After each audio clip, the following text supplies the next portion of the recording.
I've always said it was a great big rat. You know the ones. Big as a puppy. A Parisian tourist terrifier. But any rat looks big when you find it lying dead in a box on your doorstep. It makes an impression. I picked up the block of perspex from my desk and leaned back in my creaking leather chair. As you can see, it's probably only about average size, if that, although it looks much smaller stripped of flesh and fur. The shearing jaws were set in a perfect pincer, the thin spine and the ribs so fine they wouldn't have looked out of place lying on greasy newspaper with batter scraps and a smear of tomato sauce. The tail trailed through the transparent block, doubling the length of the skeleton, and, I had always suspected, the price of the preservation. And of course, you found out who sent it to you. Oh yes. I started to get a lot of letters shortly after the publication of the first book. They meant a lot to me. In those days, mail still generally meant receiving something written on actual paper, tactile evidence of connections made. They were collected by Nocturandum, my publishers at the time, and dropped off at the flat.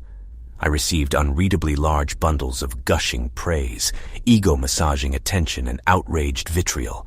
There was quite a bit of erotic fan fiction, too, which also often included gushing, massage, and various outrages. Sometimes the publishers put them in a shoebox or some similar-sized container, so I hadn't thought it unusual that there was a box sitting waiting for me on the doorstep. Lucifer's Gate struck a chord with so many people. Given the subject matter, you can't have been surprised that it appealed to some unconventional types. Oh no, it made my name. Thank God for the unconventional types, the little book-buying loons. Where would I be without them? Not here, that's for sure.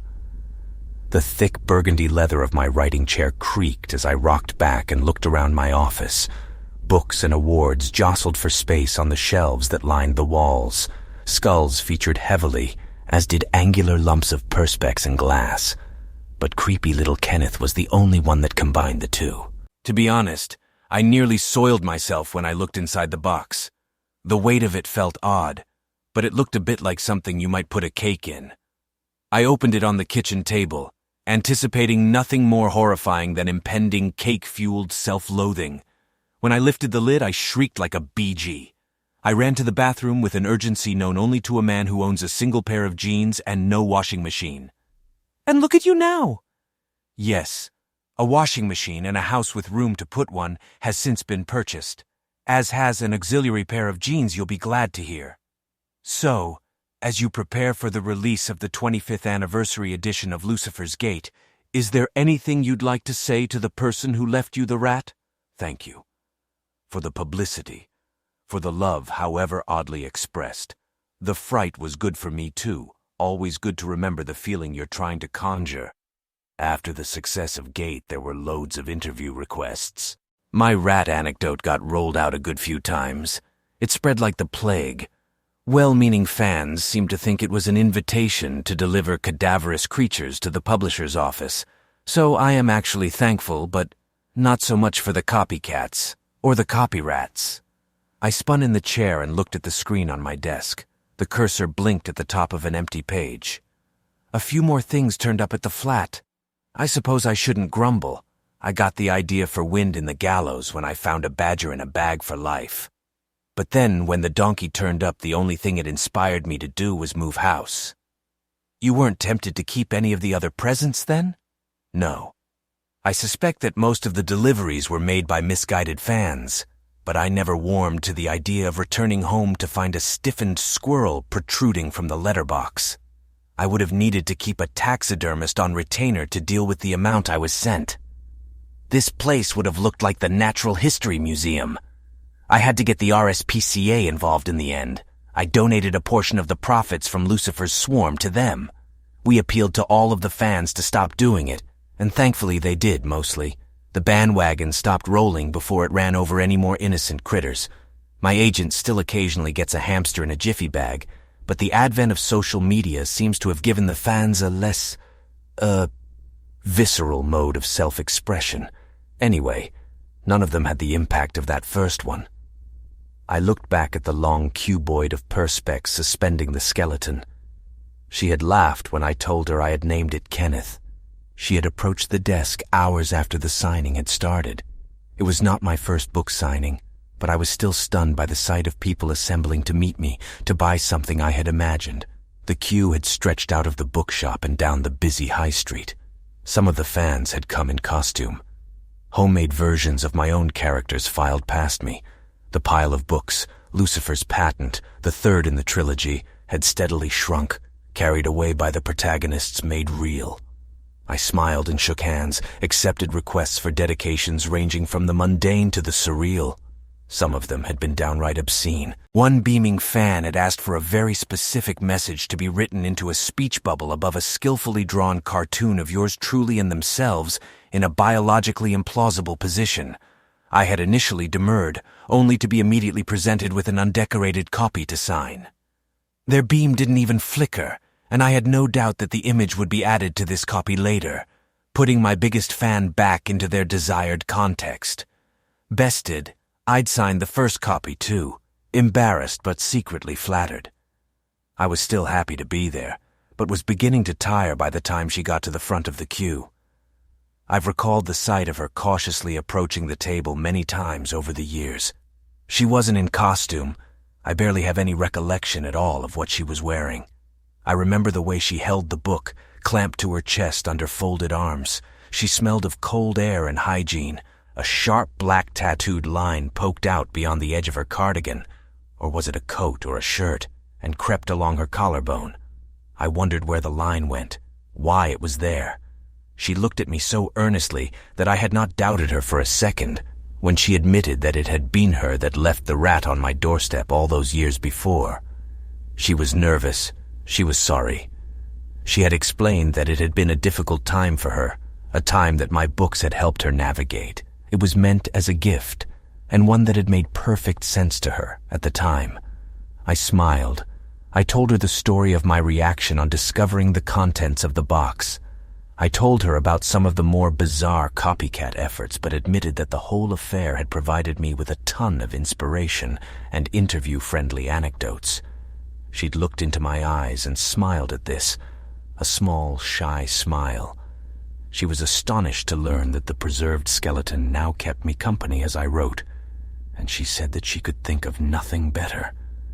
The shuffling queue behind her broke the spell of the moment. I signed her copy. To Alexandra, thanks for the inspiration, love, Edgar Clay. It was the best I could do at the time, but she laughed, kissed the book, and disappeared through the crowd. "You're looking very well, if you don't mind me saying." "Oh, well, thank you very much." I shifted in my seat, leaving the bookshop in its own decade, and returning to my writing room. The money from the film rights has funded a much-needed personal trainer. I should write a character based on him.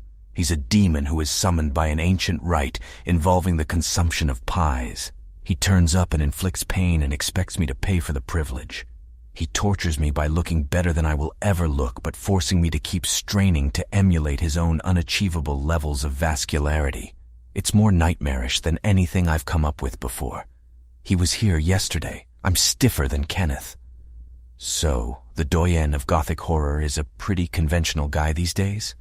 I always was. I found the things I wrote horrifying. How could I do it if I didn't? How did I know they were scary? Because they scared the shit out of me. This thing still gives me the creeps. I picked up a sheaf of papers and dropped them over an indignant Kenneth. I'm the only person in the world who doesn't suit black. I don't drink red wine from a skull. The most horrifying thing I do is eat peanut butter straight from the jar. I keep jam in the fridge, just to be on the safe side. I have a favorite burner on the hob. I still unplug the television at night because a fireman told me it was a good idea when I was at primary school. So it must have been quite a shock when you got the letter from the solicitor? Yes, it was. I knew there were some personal troubles. There were certainly hints that that was the case, but it still came as a shock. As you know, there were rumors that you had reacted badly, that you had experienced some difficulties yourself. Oh, I can understand perfectly how the rumor of my illness got about. I have even heard on good authority that I had gone quite mad. The report of my insanity was an exaggeration to Butcher Twain, I'd been under a huge amount of stress for a considerable time, trying to finish the last book in the series, and no sooner was it out there than the letter arrived. It was a testing time, but no, don't worry, the jam's still in the fridge. Quite a thing, though, for a person to leave you their own dead body in their will. Yes, it certainly was. Quite a thing. Something of an escalation from a rat in a cake box. Up until then, the only thing I'd ever been bequeathed was a great-uncle's collection of culturally insensitive figurines. There were obviously legal issues to be dealt with. About the body, not the figurines. They weren't that bad, but he was a man of his time. I looked again at the cursor winking at the top of the empty white screen.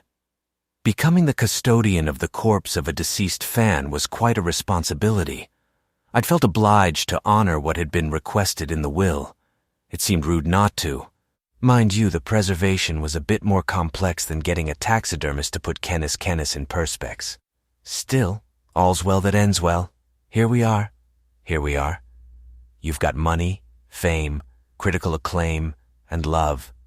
Unending love, but you've paid a price. A high price.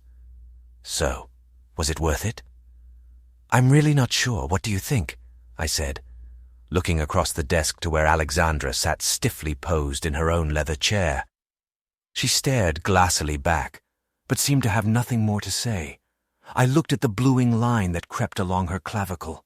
She smelled of cold air and hygiene and always wore a small, shy smile.